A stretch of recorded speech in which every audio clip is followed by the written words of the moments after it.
The rifle shots pierced the afternoon calm of Taylorsville, Montana Territory, 1878, striking terror in Catalina Russo's heart as she crouched behind barrels outside the general store. She had only been in America for 6 weeks, and already she found herself caught in the middle of what the locals called a shootout. The commotion had erupted just moments after several men had mocked her thick Italian accent when she'd attempted to purchase supplies. "Stay down," a deep voice commanded as a tall figure slid into position beside her. Dust swirled around his worn leather boots as he crouched low, the brim of his hat shadowing piercing blue eyes that assessed the danger with practiced ease. Catalina nodded, unable to speak through her fear. The stranger, a cowboy judging by his attire, peered carefully around the edge of their shelter before drawing his revolver. "When I give the word, you run straight into that alley," he said, gesturing toward a narrow passage between buildings. "Don't stop until you reach the end. Understand?" "Yes," she managed, her voice trembling with the same accent that had drawn ridicule moments earlier. The cowboy's eyes lingered on her face for a brief moment. "What's your name, Miss Catalina?" "Catalina Russo," she replied, the R rolling heavily off her tongue. "I'm Preston Quinn," he said, offering a reassuring smile. "Don't worry about a thing, Miss Russo. I'll see you safely through this." 3 more shots rang out, followed by shouting. Preston counted silently, then nodded. Now Catalina gathered her skirts and ran. Her heart pounded in her ears as she crossed the exposed street, expecting at any moment to feel the bite of a bullet.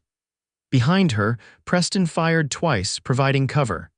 She reached the alley and pressed her back against the rough wooden wall, gasping for breath. Moments later, Preston appeared at her side, holstering his weapon. "The sheriff's men have arrived. Those fools will be locked up soon enough."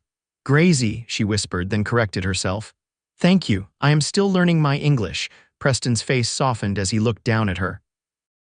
"Your English is just fine, Miss Russo. Where are you from?" "Florence, Italy," she said, lifting her chin with a touch of pride despite her circumstances. "I've never been, but I've heard it's beautiful." He tipped his hat. "If you don't mind my saying, your accent, it's like music. Reminds me of songs my mother used to sing." Catalina blinked in surprise. After weeks of mockery and disdain, his words were unexpected balm to her wounded pride. A small smile curved her lips. "No one has said such a kind thing since I arrived in America." "Then folks around here need their ears checked," Preston replied with a gentle laugh. "Now, where were you headed before all this commotion?" "The boarding house on Pine Street. I work there for Mrs. Woodson, cleaning rooms, cooking sometimes." Preston nodded. "I know the place." "May I escort you back? Taylorsville can be rough, especially for newcomers." As they walked side by side down the dusty street, Catalina felt her fear gradually subside. She studied Preston from the corner of her eye, tall and broad-shouldered, with a quiet confidence that spoke of a man comfortable in his own skin. His clothes were worn but clean, his face weathered by sun and wind. Not handsome in the classical way men in Florence might be considered, but striking nonetheless. "How long have you been in Taylorsville, Mr. Quinn?" she asked, carefully enunciating each word. "Most folks just call me Preston," he replied, "and I've been here about 3 years. I work for the Carson Ranch outside town, breaking horses mostly, but whatever needs doing." "A cowboy, yes," he smiled at her pronunciation. "Yes, madam, a cowboy, not the most respectable profession according to some, but honest work." "In Italy, my father was a stonemason," Catalina said, warming to the conversation. "He wanted me to marry a baker's son, but I dreamed of America." Her voice grew softer. "Now my father is gone, and America is different than I imagined." "The dreams and the reality rarely match up," Preston said thoughtfully. "But there's good here if you know where to look." They reached the boarding house, a 2-story structure with peeling white paint and a small porch where 2 older women sat in rocking chairs. Their conversation stopped abruptly as they spotted Catalina with Preston. "Miss Russo," one woman acknowledged stiffly. "Mrs. Bennett," Catalina nodded, then turned to Preston. "Thank you again for your help, Mr. Quinn." Preston removed his hat. "It was my pleasure, Miss Russo. Perhaps I'll see you around town." Catalina felt the women's eyes boring into her back as she entered the boarding house, but for once, she didn't mind the scrutiny. The memory of Preston's kind words warmed her from within, a small light in what had been a lonely existence since her arrival in Montana. Inside, Mrs. Woodson waited with arms crossed. "I heard there was trouble in town. You weren't involved, were you, girl?" "No, Mrs. Woodson." "Just nearby," Catalina answered, slipping past her employer toward the kitchen where her duties awaited. "And that man who walked you home, Preston Quinn," Catalina paused. "He helped me when the shooting started." Mrs. Woodson's pinched face betrayed her disapproval. "Quinn's a decent sort for a cowhand, I suppose, but don't get any ideas. Men like that aren't looking for foreign wives. They want proper American girls." The words stung, but Catalina merely nodded and continued to the kitchen. She had heard similar sentiments many times since arriving in America. Her dream of finding acceptance seemed increasingly distant. That evening, as she prepared dinner for the boarding house residents, Catalina hummed a Florentine lullaby, letting the familiar melody transport her briefly back to sunlit piazzas and the comforting aromas of her mother's kitchen. The dining room gradually filled with the usual boarders, mostly unmarried men who worked in town, along with two elderly sisters and a young schoolteacher. She was serving soup when the front door opened, admitting an unexpected guest. Preston Quinn stood in the doorway, hat in hand, his tall frame seeming too large for the modest entrance. "Evening, folks," he greeted the room generally before his eyes found Catalina. "Mrs. Woodson, I apologize for the intrusion, but I realized Miss Russo left her market basket during the commotion earlier." He extended a small woven basket that Catalina recognized as her own. She moved forward to accept it, acutely aware of the curious stares from the diners. "Grazy," she said softly, then corrected herself. "Thank you, Mr. Quinn." "Preston," he reminded her with a smile that crinkled the corners of his eyes, "and it was no trouble." Mrs. Woodson stepped forward, inserting herself between them. "That's very kind of you, Mr. Quinn. Would you care to join us for dinner? We always have room for one more." Catalina shot a surprised glance at her employer, whose hospitality typically didn't extend to impromptu dinner invitations. Preston hesitated, then nodded. "Thank you, madam, I'd be obliged." Mrs. Woodson directed him to an empty chair at the table, then turned to Catalina. "Another plate, if you please." The dinner proceeded with the usual polite conversation, though Catalina noticed how frequently Mrs. Woodson directed questions toward Preston about his work at the Carson Ranch. Each time he answered, his eyes would inevitably find Catalina, as if sharing a private joke. The attention made her pulse quicken, though she tried to maintain a professional demeanor as she served the meal. When apple pie was served for dessert, Mrs. Bennett, one of the porch sitters from earlier, cleared her throat. "Mr. Quinn, I understand you were quite the hero today during that unfortunate incident with the Barlow brothers." Preston shook his head. "No heroics, madam, just happened to be in the right place." "Still, it must have been frightening," Mrs. Bennett continued, her gaze sliding to Catalina, "especially for those unfamiliar with our Western ways." "I found Miss Russo remarkably composed," Preston replied evenly, "braver than many men I've known." Catalina felt her cheeks warm at the compliment. "Yes, well," Mrs. Bennett sniffed, "I suppose there are advantages to coming from volatile regions. Italy has quite the reputation for brigands and revolutionaries, does it not?" "Florence is known for art and beauty," Catalina said quietly, her accent thickening with emotion. "Michelangelo, Da Vinci, you'll have to forgive Miss Russo's pronunciation," Mrs. Bennett interrupted with a tight smile. "English is so difficult for foreigners to master." An uncomfortable silence fell over the table. Catalina stared at her hands, mortification washing over her. "Actually," Preston's voice cut through the tension, "I find Miss Russo's accent quite delightful, like music, really. Reminds me that there's a whole world beyond Montana territory, places with history and culture older than our young nation." Mrs. Bennett's mouth opened and closed without sound, while several of the male boarders nodded in agreement. "Where did you say you were from in Italy, Miss Russo?" The young schoolteacher, Miss Evans, asked with genuine interest. "Florence," Catalina replied, her confidence somewhat restored by Preston's defense. "My family lived near the Arno River." The conversation shifted to Italy and Europe, with Catalina answering questions about her homeland. Throughout the exchange, she was aware of Preston's steady gaze and encouraging smile when her English faltered. After dinner, as the boarders dispersed to the parlor or their rooms, Preston lingered in the dining room where Catalina was clearing dishes.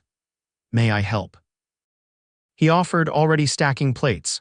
"No, please, it is my job," she protested, though secretly pleased by the gesture. Preston continued anyway, carrying dishes to the kitchen. "You handled yourself well in there. Mrs. Bennet can be a bit prickly from what I've heard." Catalina sighed. "She is not so different from others. Many people think because I speak differently, I think differently too, or that I am stupid." "Their loss," Preston said simply. He leaned against the doorframe, watching as she pumped water into the washing basin. "Do you miss Italy very much?" "Every day," she admitted. "But also I chose to leave. My mother died 2 years ago, then my father last winter. There was nothing for me there." "And is there something for you here?" he asked softly. Catalina paused in her work, considering the question. "I do not know yet, I hope so." Preston nodded, understanding in his eyes. "Well, I should let you finish your work. Thank you for the fine meal." He turned to leave, then hesitated. "Miss Russo, Catalina, I wonder if you might allow me to call on you properly, perhaps Sunday after church." Catalina's hands stilled in the soapy water, her heart suddenly racing. "You wish to call on me, if that would be agreeable to you," he said, a hint of uncertainty in his voice. A smile spread across Catalina's face, genuine and warm. "Yes, Mr. Quinn, that would be very agreeable." "Preston," he corrected with a matching smile. "Sunday, then." After he left, Catalina finished the dishes in a state of distracted happiness. For the first time since arriving in America, she felt a small flicker of hope that perhaps she might find a place to belong after all. Sunday arrived with clear skies and a crispness in the Montana air that hinted at the approaching autumn. Catalina had attended the small Catholic church on the edge of town, where services were conducted in Latin, a familiar comfort in her new life. As she emerged into the sunlight, smoothing her best blue dress, she spotted Preston waiting across the street. He was dressed in what she assumed were his finest clothes. A clean white shirt, dark vest, and trousers that looked freshly pressed. His usual cowboy hat was replaced by a more formal one, and he'd clearly made an effort to tame his usually windswept brown hair. "Good morning, Miss Russo," he greeted her, the formality at odds with the warmth in his eyes. "I hope you don't mind my meeting you here rather than at the boarding house." Catalina understood the unspoken reason to spare her Mrs. Woodson's interrogation and appreciated the consideration. "Not at all, Mr. Quinn. It is a lovely day for a walk." "Please, it's Preston," he reminded her gently, offering his arm. "I thought we might stroll by the river if that suits you." As they walked through town, Catalina was acutely aware of the glances and whispers that followed them. Preston seemed either oblivious or unconcerned, pointing out buildings and sharing stories about the town's establishment 15 years earlier during a minor gold rush. "The gold played out quickly," he explained, "but enough folks stayed to build a proper town. Ranching and lumber keep Taylorsville going now." "How did you come to be here?" Catalina asked. "Were you born in Montana?" Preston shook his head. "Born in Pennsylvania. My father worked the railroads. After the war, the Civil War, we moved west, thought there'd be more opportunities." A shadow crossed his face. "My parents died of fever in Kansas when I was 17. I drifted for a few years, working cattle drives until I landed at the Carson place." "I am sorry about your parents," Catalina said softly. "It is hard to be alone in the world." Preston's hand covered hers where it rested on his arm. "It is, though sometimes I think being alone forces us to find family in unexpected places." They reached the river, a wide, clear stream that reflected the blue Montana sky. Preston led her to a grassy bank where they could sit and watch the water flow past. From somewhere in his pocket, he produced a small paper-wrapped package. "I brought something," he said, almost shyly. "Mrs. Carson, the ranch owner's wife, helped me." Said no proper outing was complete without refreshments. Inside the package were 2 carefully wrapped slices of pound cake. Catalina accepted one with delight. "This is very kind." "Mrs. Carson thinks I need civilizing," Preston admitted with a laugh. "She's probably right." As they ate their cake and watched the river, conversation flowed more easily than Catalina had expected. Preston asked about Italy, listening intently as she described the architecture of Florence, the traditions of her childhood, and her journey to America. In turn, he shared stories of ranch life, the characters he'd encountered on cattle drives, and his hopes to someday have land of his own. Not a big spread, he clarified.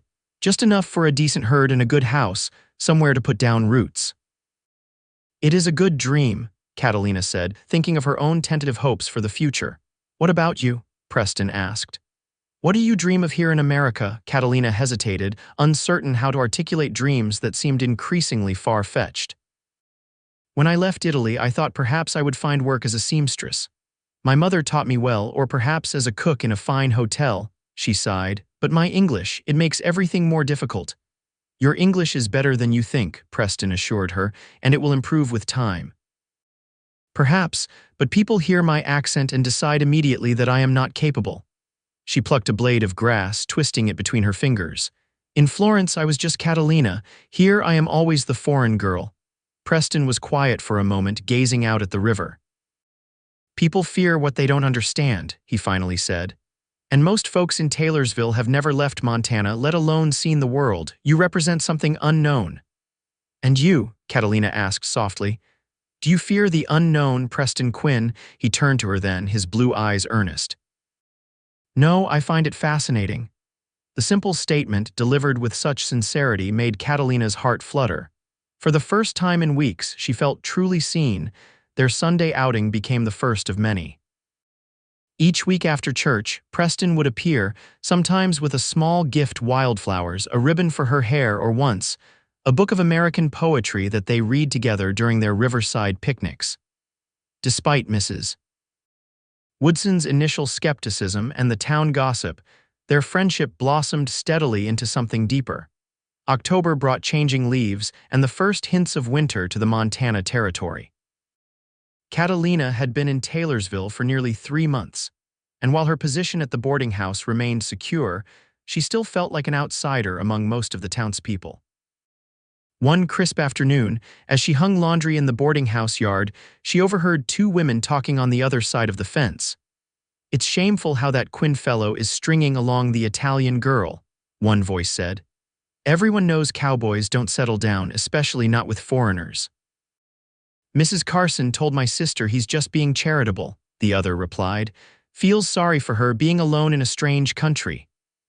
Well, charity is one thing, courting is another, the first woman sniffed. Mark my words, he'll break her heart and move on when winter comes. Catalina's hands stilled on the damp sheet she was hanging. Tears pricked at her eyes, but she blinked them back fiercely. The women's words had given voice to her own unspoken fears. What future could there possibly be for a Montana cowboy and an Italian immigrant? That evening, when Preston arrived to escort her for their usual walk, Catalina was subdued. They strolled in silence for several minutes before Preston stopped, turning to face her. Something's troubling you, he said, not a question but an observation. Catalina hesitated, then decided directness was best. People talk, Preston. They say you are only being kind to me out of pity. A flash of anger crossed his face. Who said such a thing? It does not matter who. Perhaps they are right. She looked away. What are we doing, Preston? Where can this lead? You are a cowboy who dreams of his own ranch. I am. She gestured helplessly. I am a foreigner who cleans rooms and speaks broken English. Preston took her hands in his, waiting until she met his gaze. Catalina, from the moment I heard your voice, something in me recognized something in you. I can't explain it better than that. It has nothing to do with pity and everything to do with admiration. Admiration, she echoed. Yes, for your courage in leaving everything you knew. For your strength in facing a new world, for your grace in dealing with small-minded people. His thumbs traced circles on her palms. I've been a drifter most of my life, but something about you makes me want to stay put. The sincerity in his voice was unmistakable, and Catalina felt her doubts begin to recede. Truly, truly, he affirmed. And as for where this might lead, I have some ideas about that if you're willing to be patient with me a while longer. 2 weeks later, Catalina discovered what Preston had meant. He arrived at the boarding house on a Saturday morning, dressed in his best clothes and riding a handsome chestnut horse she hadn't seen before. Miss Russo, he called from the yard, might I borrow you for the day, Mrs. Carson has specifically requested your company. Mrs. Woodson, standing on the porch with Catalina, frowned. "This is most irregular, Mr. Quinn. Miss Russo has duties here." "I understand, madam, and I've taken the liberty of arranging a replacement." As if on cue, a young woman appeared at the gate. "This is Alice, Mrs. Carson's niece. She's offered to help today in Miss Russo's place." Mrs. Woodson looked torn between refusing outright and offending the wife of one of the territory's most prosperous ranchers. "Well, I suppose, if Mrs. Carson herself has requested." Before she could change her mind, Preston had helped Catalina onto his horse and they were trotting out of town. Once clear of curious eyes, he slowed their pace. "Where are we really going?" Catalina asked, arms wrapped tentatively around his waist. Preston chuckled. "Mrs. Carson does want to meet you, but I have something else to show you first." They rode for nearly an hour, following the river upstream into increasingly beautiful country. The valley narrowed, with forested hills rising on either side and the river tumbling over rocks in a series of small rapids. Eventually, they came to a clearing where a half-built cabin stood near the water's edge. Preston halted the horse and dismounted, then helped Catalina down. "What do you think?" he asked, an undercurrent of nervous excitement in his voice. Catalina looked from the cabin to Preston, confusion evident in her expression. "It is very nice. Who is building here?" "I am," he said simply. "Or rather, I've hired some men from town to help, but the land is mine. 40 acres along the river with good grazing land on the hillside." Surprise rendered Catalina momentarily speechless. "You have your own ranch, but you work for Mr. Carson." "I still do," Preston clarified. "But I've been saving for 3 years. Last month, Mr. Carson helped me secure the deed to this land, said I was the best horsebreaker he'd employed and deserved a chance at my own place." Pride shone in his eyes as he surveyed the clearing. "It's small, but it's a start. The cabin will be finished before the first snow. By spring, I can bring in some cattle." "Preston, this is wonderful," Catalina said warmly, genuinely happy for him. "Your dream is coming true." He turned to her then, taking both her hands in his. "Part of it. But a ranch is just land and livestock without someone to share it with." Catalina's heart began to race as she realized where the conversation was heading. "Catalina Russo," Preston continued, his voice steady despite the vulnerability in his eyes. "I know we haven't known each other long, but I've never been more certain of anything in my life. Your voice was the first thing about you that captured me, but I've come to cherish everything else: your courage, your kindness, the way you see beauty in this rough country." He knelt before her, still holding her hands. "I'm offering you a life that won't be easy. This frontier can be harsh, and people can be cruel, but I promise to stand by your side through whatever comes. I promise to listen to your voice every day for the rest of my life and never take for granted the music in it." Tears filled Catalina's eyes as Preston reached into his pocket and withdrew a simple gold band. "Will you marry me, Catalina? Will you make this place a home with me?" For a moment, she could only stare at the ring, overwhelmed by the magnitude of the question. All her life, she had sought belonging first in Florence, where her father's financial troubles had gradually isolated them from society, then in America, where her foreignness marked her as an outsider. Now this man, this earnest cowboy with kind eyes, was offering not just his heart but a place to truly belong. "Yes," she whispered, her accent thick with emotion. "Yes, Preston, I will marry you." Joy transformed his face as he slid the ring onto her finger, then rose to gather her in his arms. Their first kiss was gentle, a promise sealed in the Montana sunshine with only the river and the half-built cabin as witnesses. Later that afternoon, they rode to the Carson ranch, where Mrs. Carson, a practical, good-humored woman in her 50s, welcomed Catalina with genuine warmth. "So you're the gal who's finally tamed our Preston," she said, embracing Catalina. "I was beginning to think he'd never settle down." Mr. Carson, a tall, weathered man with shrewd eyes, shook Catalina's hand firmly. "Any woman who can get this fella to stop drifting must be something special." "Welcome to the family, Miss Russo." Over dinner in the ranch house, a far more elegant home than Catalina had expected to find in the territory, they discussed wedding plans. Mrs. Carson insisted on hosting the ceremony at the ranch before winter set in. "November 15th, she declared. "That gives us 3 weeks to prepare and should be before the heavy snows. You'll need to be settled in your cabin before winter isolates you." 3 weeks. Catalina echoed, slightly daunted by the time frame. Mrs. Carson patted her hand. Don't worry, dear, between us we'll manage beautifully. And I have trunks of household items stored away that I'd be delighted to share with you. Every new home needs proper furnishings. By the time Preston escorted Catalina back to the boarding house, darkness had fallen. Mrs. Woodson was waiting up, her disapproval evident until she spotted the ring on Catalina's finger. Well, she said, surprise momentarily displacing her customary sternness, this is unexpected. We're to be married on November 15th at the Carson Ranch, Preston informed her. Mrs. Carson has kindly offered to host the ceremony and reception. The mention of the Carsons visibly impressed Mrs. Woodson. I see. Well then, congratulations are in order. She turned to Catalina. You've made a fortunate match, girl. The Carsons' approval counts for a great deal in this territory. Thank you, Mrs. Woodson, Catalina replied politely.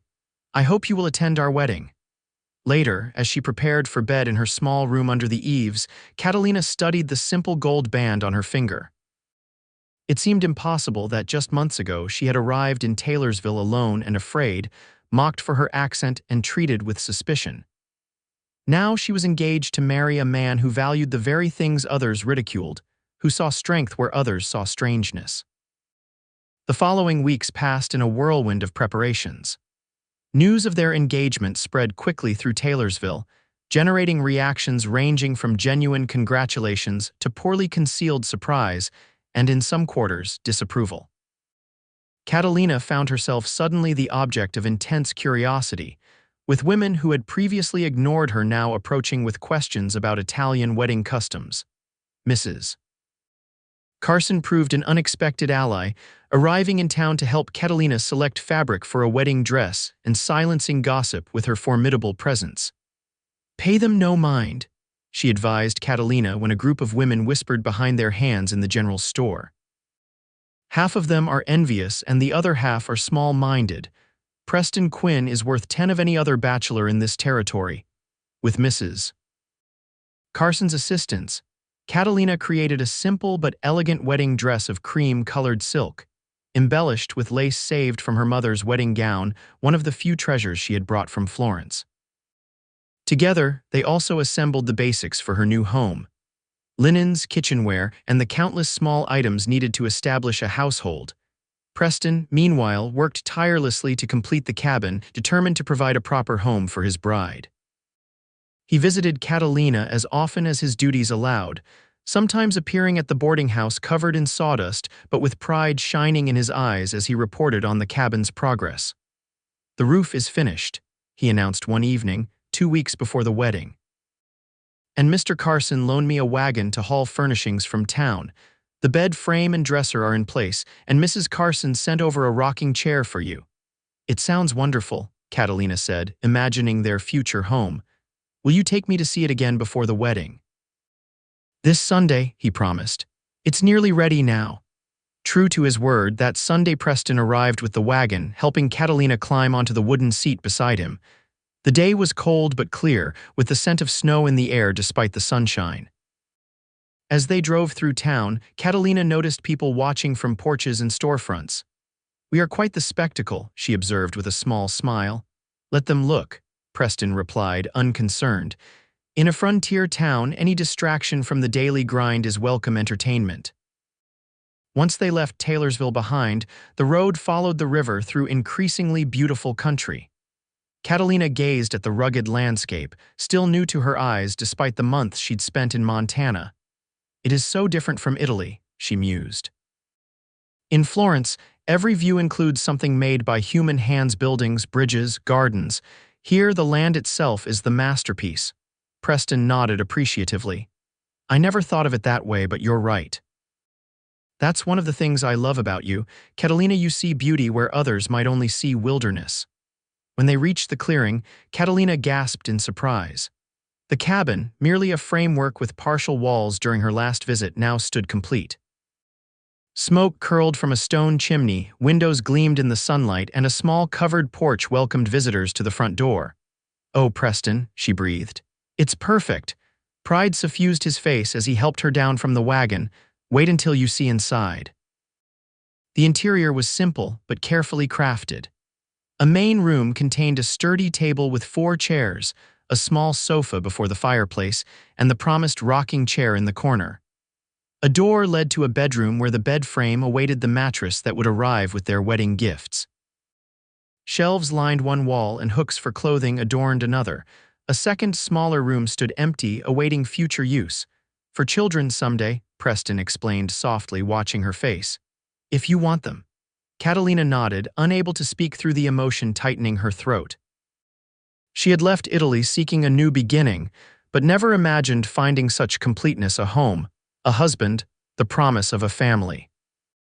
Preston showed her the rest of the cabin, the small lean-to at the back that served as a summer kitchen, the root cellar dug into the hillside for storing vegetables, the corral where he would keep horses.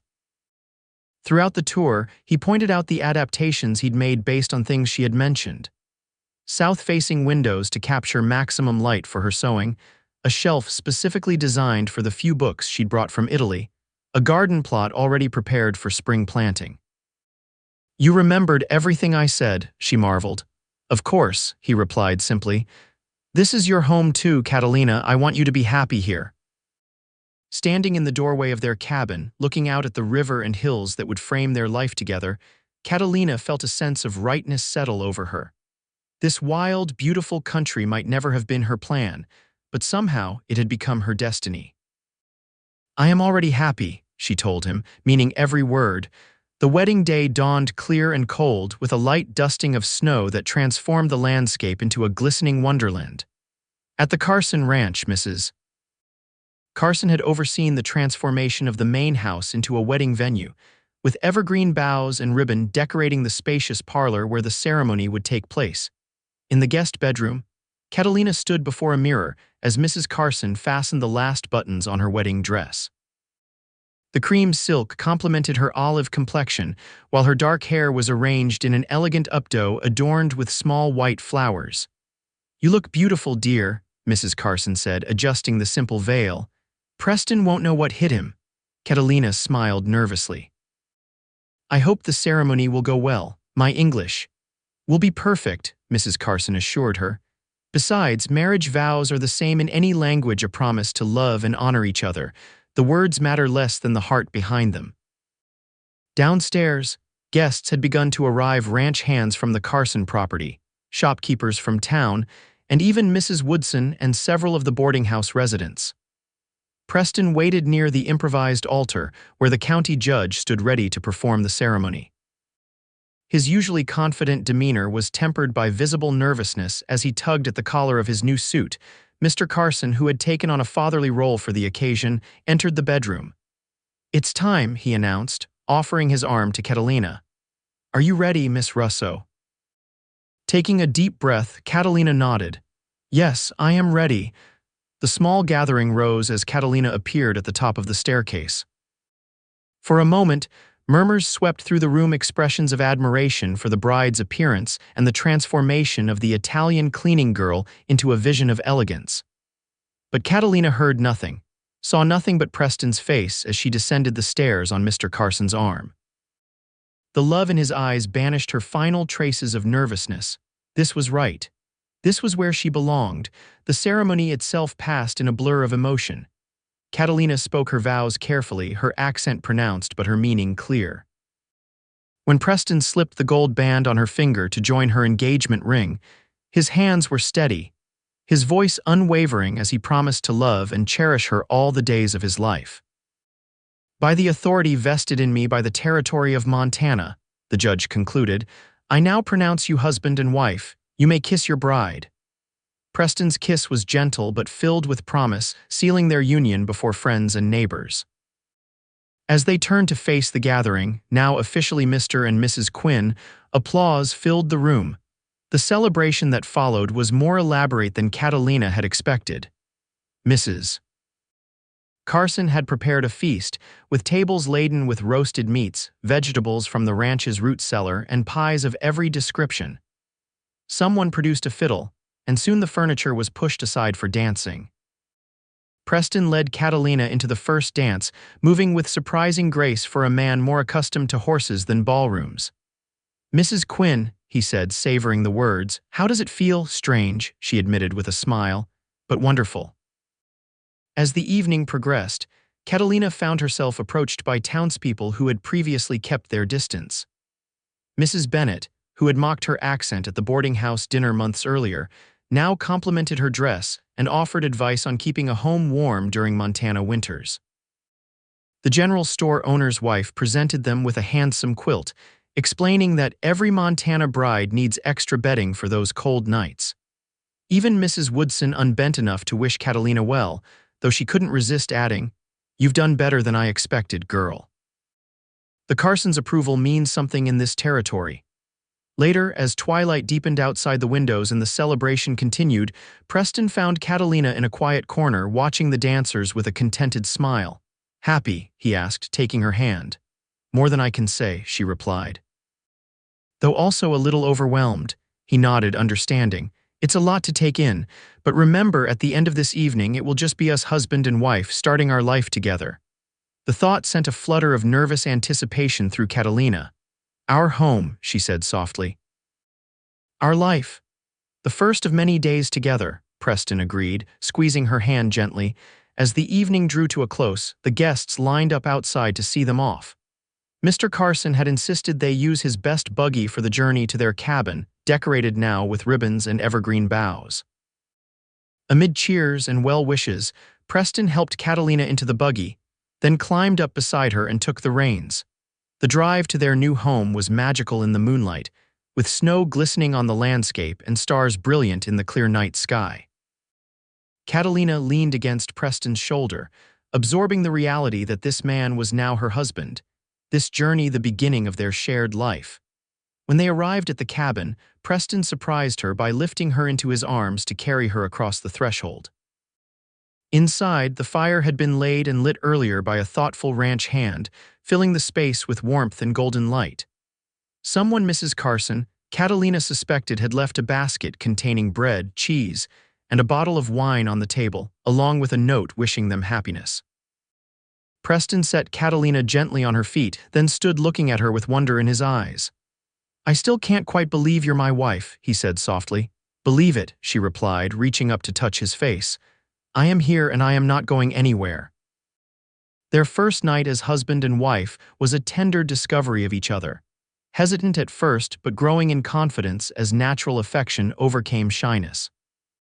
Afterward, lying in each other's arms, Catalina marveled at how far she had come from the frightened immigrant who had arrived in Taylorsville just months earlier. "What are you thinking?" Preston asked, his fingers tracing lazy patterns on her bare shoulder. "That life is strange," she replied honestly. "If those men had not mocked my accent that day, if there had been no gunfight, we might never have met." "I'd like to think we would have found each other anyway," Preston said. "Some things are meant to be," Catalina smiled in the darkness. "Perhaps you are right. Either way, I am grateful for whatever fate brought us together." "As am I," Preston murmured, drawing her closer. "As am I." The first months of marriage brought both joys and challenges as Catalina and Preston adjusted to shared life. Winter descended on the Montana territory with its characteristic fierceness, sometimes isolating their cabin for days when snowdrifts made the road to town impassable. During these periods, Catalina discovered a new appreciation for Preston's foresight in stocking the root cellar and smokehouse with ample provisions. Life in the small cabin required adjustments for them both. Preston, accustomed to the camaraderie of bunkhouses and the freedom of the open range, had to learn the rhythms of domestic life. Catalina, raised in a bustling Italian city, adapted to the profound quiet of their remote homestead and the constant companionship of just one person. They established routines, Preston tending the livestock and maintaining the property while Catalina managed their household. In the evenings, they would sit before the fire, sometimes reading aloud from Preston's small collection of books or the newspaper that arrived sporadically from town.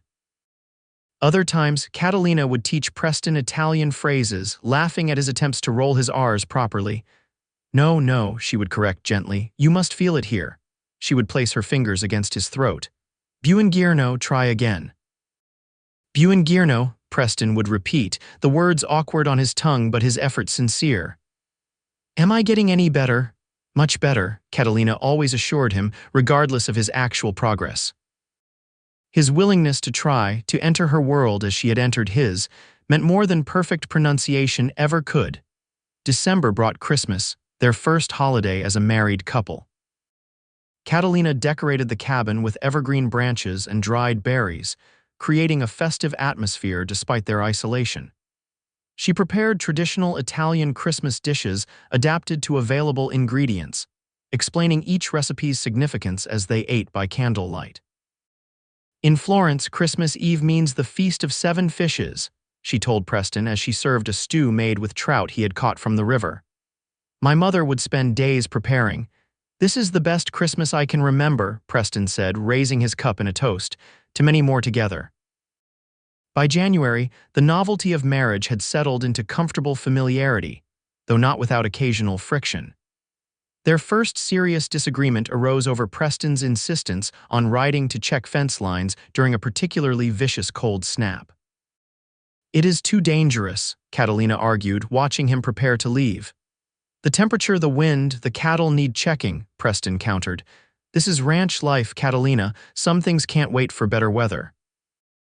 When he returned hours later, half frozen but safe, their relief at his survival overshadowed the argument. That night, as they huddled together for warmth beneath their quilts, Catalina realized that love in this harsh territory meant accepting certain risks as part of life. February brought milder weather and their first visitors since the wedding, Mr. and Mrs. Carson, arriving with supplies from town and news of the outside world. Their presence filled the small cabin with conversation and laughter, a welcome change from the winter's isolation. You've made this place a real home, Mrs. Carson observed, noting the curtains Catalina had sewn, the carefully arranged shelves, and the artwork she had created, charcoal sketches of the Montana landscape framed with polished wood. Catalina has a gift for making beauty from simple things, Preston said proudly. You should taste her cooking, puts the ranch cook to shame. Is that so? Mr. Carson raised an eyebrow. Perhaps we should steal her for the ranch house. Not a chance, Preston laughed, slipping an arm around Catalina's waist. She's staying right here.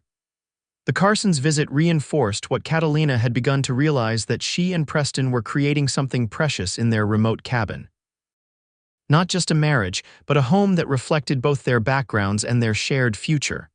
As winter gradually yielded to spring, life on the small ranch grew busier. Preston spent long days preparing fields for planting, repairing fences damaged by winter storms, and caring for the small herd of cattle that would form the foundation of their operation. Catalina established her garden, planting seeds saved from the Carson ranch alongside a few treasured herbs she had brought from Italy.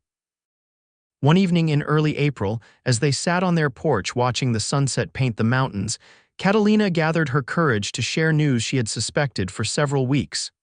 Preston, she began, her hand unconsciously moving to rest on her stomach, I have something to tell you. He turned to her, reading the mixture of excitement and nervousness in her expression.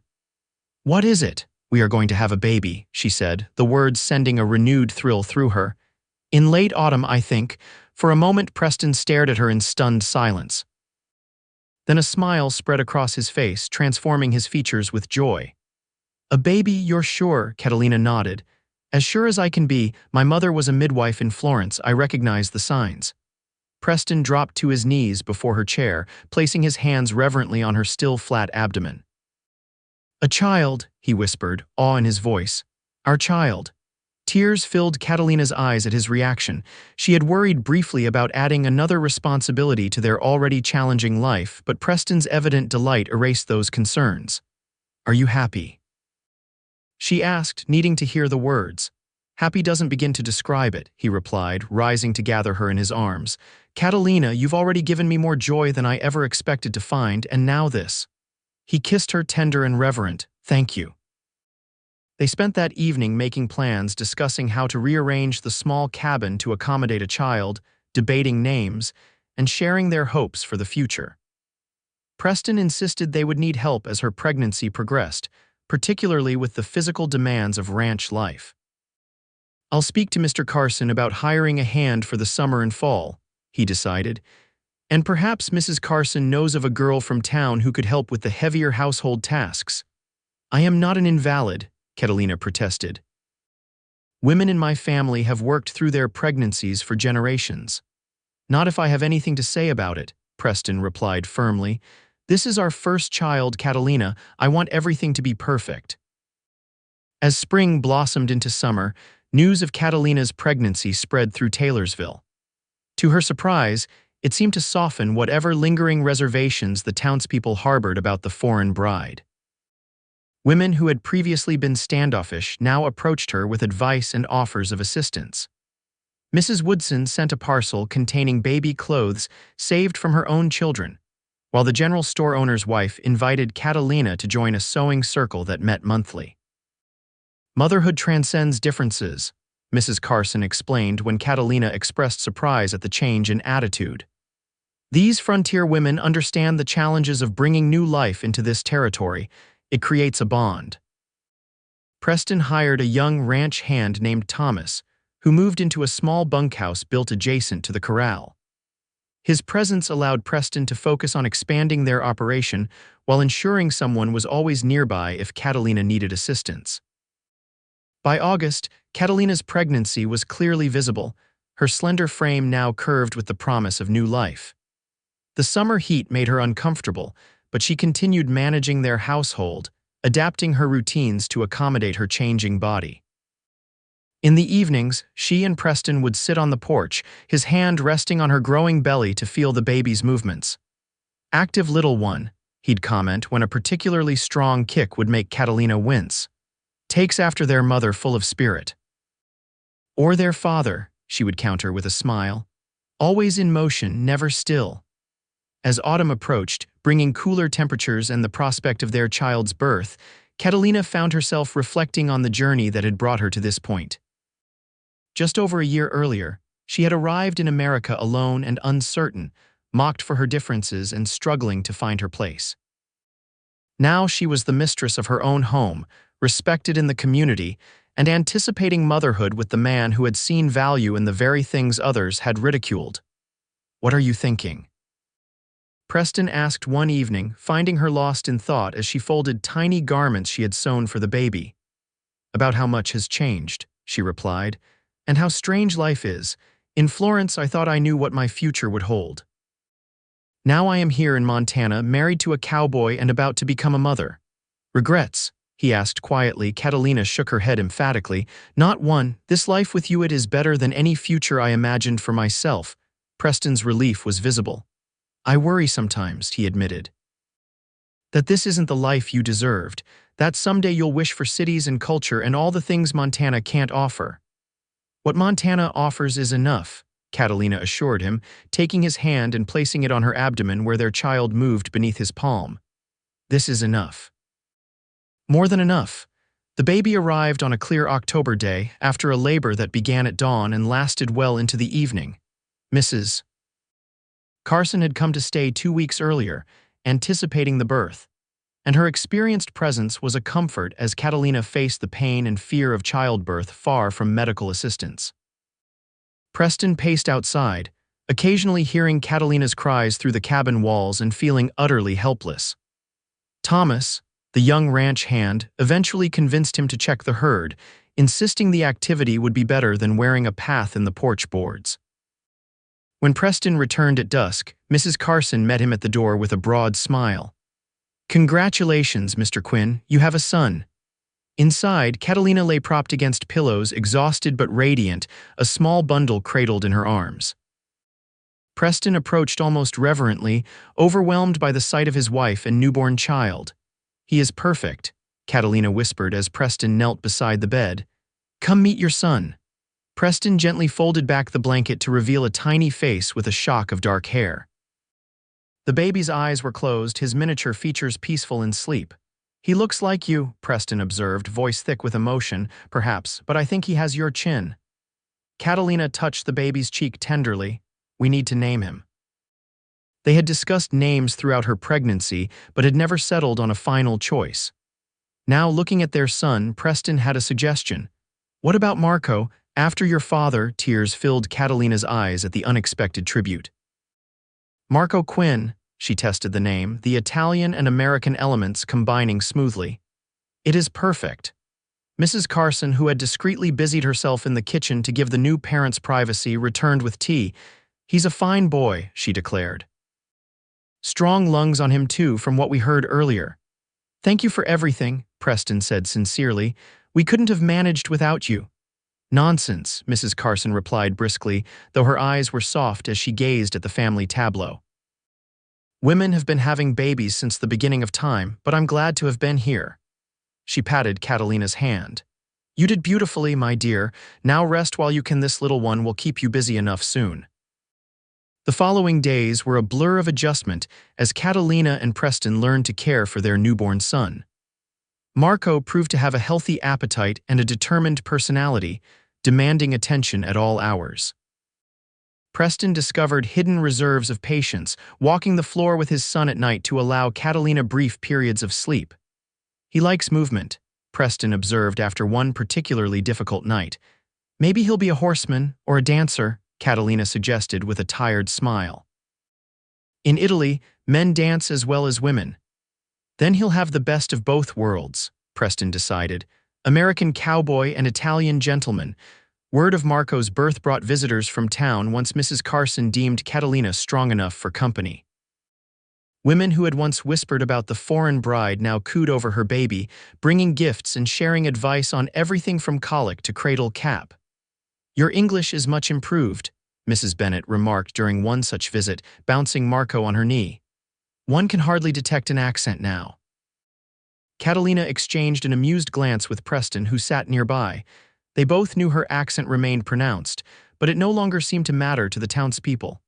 Thank you, Catalina replied graciously, though my husband says he misses how I pronounced certain words when we first met. It's true, Preston confirmed with a smile. I fell in love with that accent, still do. Mrs. Bennet looked between them, something softening in her usually pinched expression. Well, you've made a fine life here, both of you, and produced a handsome Montana boy to show for it. As winter settled once more over the territory, the Quinn family established new routines centered around Marco's needs. Their small cabin, cozy before, now felt perfect, just the right size for their family of 3. On snowy evenings, they would gather before the fire, Marco sleeping in his cradle while Preston read aloud and Catalina sewed. In those quiet moments, Catalina often reflected on the strange path that had led her to this happiness. The mockery she had once endured for her foreign ways now seemed distant and unimportant, overshadowed by the life she and Preston had built together. Her accent, once a source of shame, had become the melody that had first captured her husband's heart music to his ears. As he had said that fateful day in Taylorsville, spring arrived with new beginnings. Marco, now 6 months old, was sitting up and babbling a mixture of sounds that Preston insisted contained both English and Italian influences. The small ranch was thriving under Preston's careful management, with healthy calves augmenting their herd and plans for expansion in the coming year. On the anniversary of their first meeting, Preston surprised Catalina with a gift, a small music box he had ordered from back east. When opened, it played an Italian folk tune she had often hummed while working. To remind you of home, he explained as the delicate notes filled their cabin. And to teach Marco about his heritage, Catalina wound the box again, listening to the familiar melody with tears in her eyes. You are my home now, she said softly. You and Marco, but this. She touched the box gently. This is a beautiful reminder of where I came from. Preston gathered her into his arms, their son sleeping peacefully in his cradle nearby. I've been thinking, he said, resting his chin atop her head. Maybe someday, when Marco is older and the ranch is more established, we could visit Italy, see Florence, meet any family you have left there. The suggestion took Catalina's breath away. She had resigned herself to never seeing her homeland again, accepting it as the price of her new life.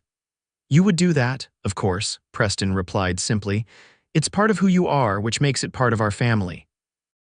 Besides, he added with a grin, I've been practicing my Italian. I need somewhere to use it. Catalina laughed, imagining Preston's determined attempts at her native language being unleashed on the streets of Florence. Your accent would be terrible.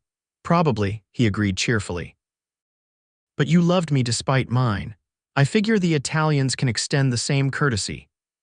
As twilight deepened outside their windows, Catalina leaned against her husband's solid presence, content in a way she had never imagined possible when she'd first set foot in Taylorsville.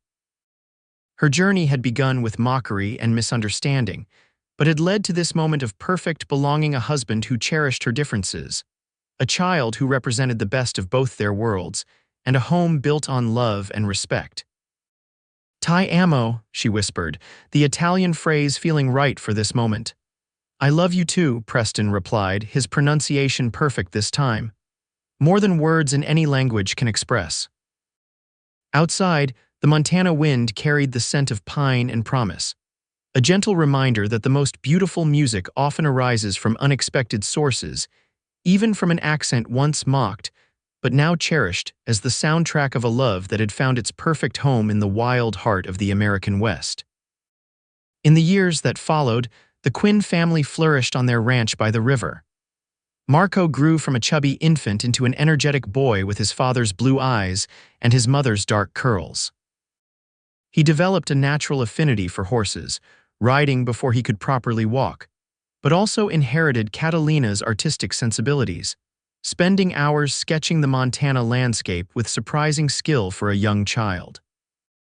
By the time Marco turned 4, the ranch had expanded to include 100 head of cattle, several quality horses that Preston bred and trained, and a larger, more comfortable home built adjacent to the original cabin. Catalina had established a productive garden that supplied not only their own needs, but provided enough access to trade in Taylorsville for goods they couldn't produce themselves. Their family grew as well. In the spring of 1883, Catalina gave birth to twins: a boy they named Anthony, after Preston's father, and a girl called Sophia, honoring Catalina's mother.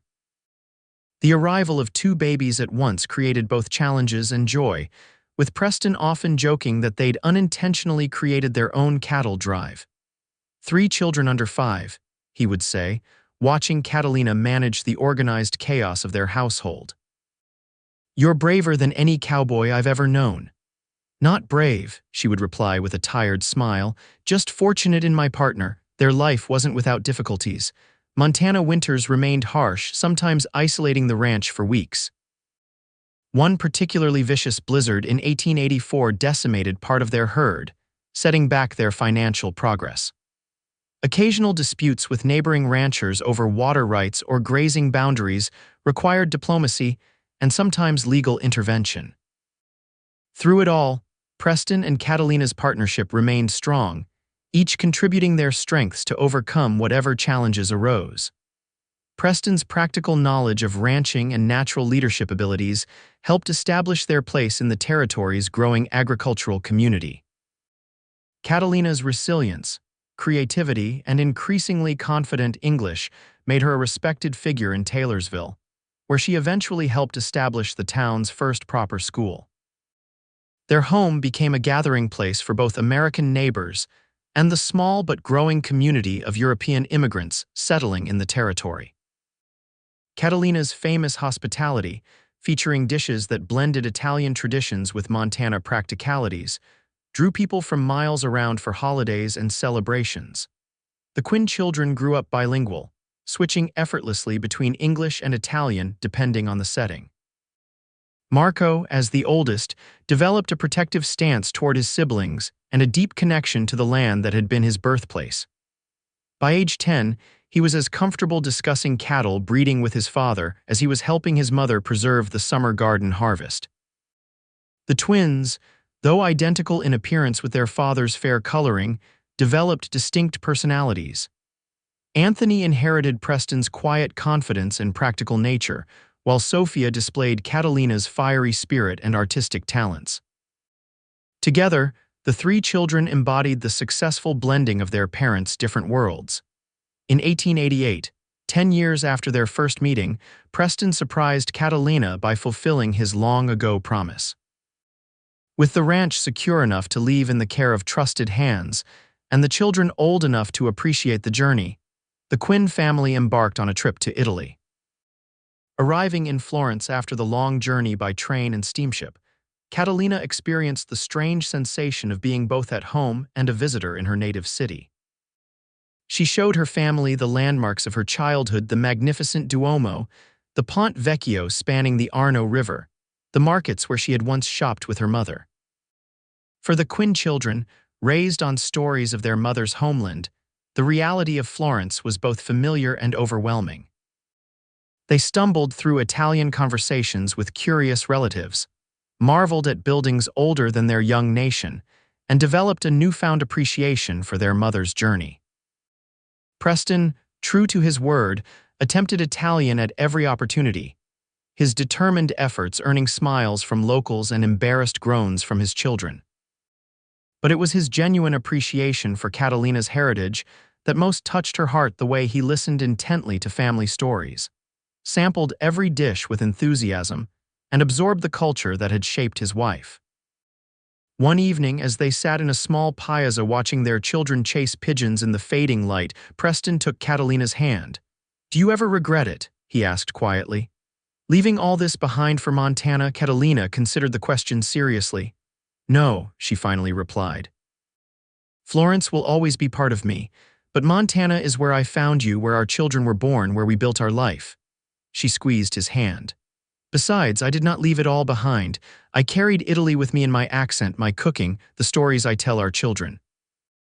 Preston nodded, understanding. "I'm glad we came, though. Seeing where you grew up, meeting your family, it completes something, helps me understand you better. And helps our children understand themselves," Catalina added, watching Marco explain something to his younger siblings with expressive hand gestures that mirrored her own. When they returned to Montana after 6 weeks abroad, the familiar landscape of rolling hills and distant mountains welcomed them home with its rugged beauty. Their ranch, thriving under the temporary management of Thomas, now their permanent foreman, represented everything they had built together. Life resumed its rhythms, but with subtle changes. Catalina incorporated more Italian traditions into their daily life, no longer concerned about appearing too foreign. Preston began teaching conversational Italian to neighboring ranchers interested in expanding their cattle operations through imported breeding stock. The Quinn children, enriched by their experience abroad, moved between cultures with increasing confidence. As the years passed, Taylorsville grew from a frontier outpost into a proper town with a railroad connection, bringing increased prosperity and population to the area. The Quinn Ranch, with its reputation for quality livestock and innovative management, became one of the region's success stories. Marco, upon reaching adulthood, attended college in Denver to study modern agricultural methods, before returning to partner with his father in the ranch operations. The twins pursued their own paths, Anthony apprenticing with a renowned horse trainer in Kentucky, Sophia developing her artistic talents at a women's college in the East, but both ultimately returned to Montana, drawn by the pull of family and the land that had nurtured them. In 1898, 20 years after their first meeting, Preston and Catalina celebrated their anniversary with a gathering that brought together friends and family from across the territory.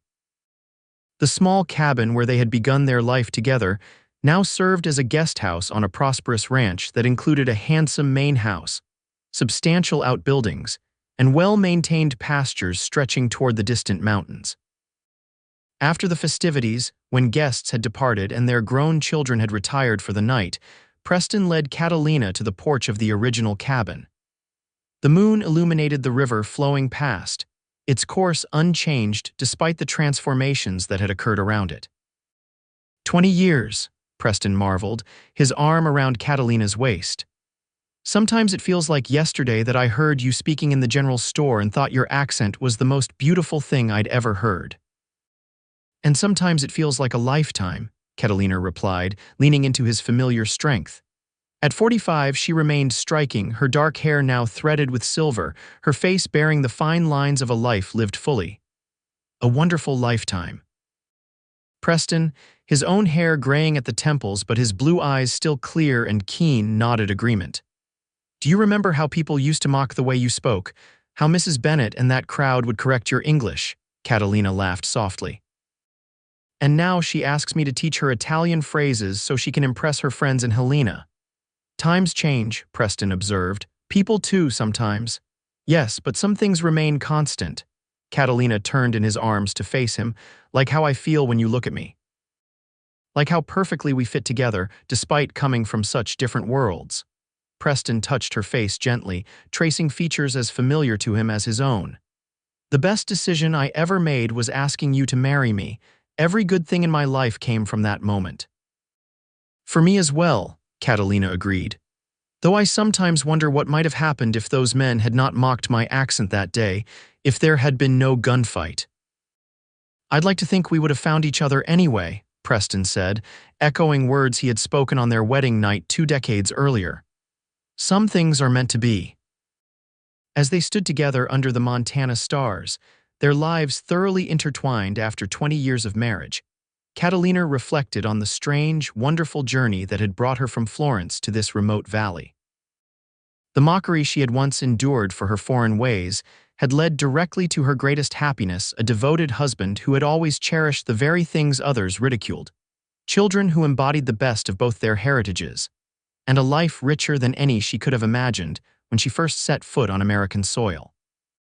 "Ti amo, Preston Quinn," she said softly, her Italian accent still present after all these years, though mellowed by time and experience.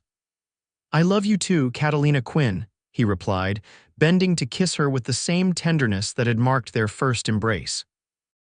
"Your voice is still music to my ears." In the distance, an owl called into the night, its haunting cry echoing across the valley that had become their home. The river murmured its eternal song, flowing from the mountains toward distant horizons. And in the small cabin where their journey together had begun, 2 hearts beat as one, an Italian immigrant and a Montana cowboy, who had found in each other the perfect harmony of love's enduring melody.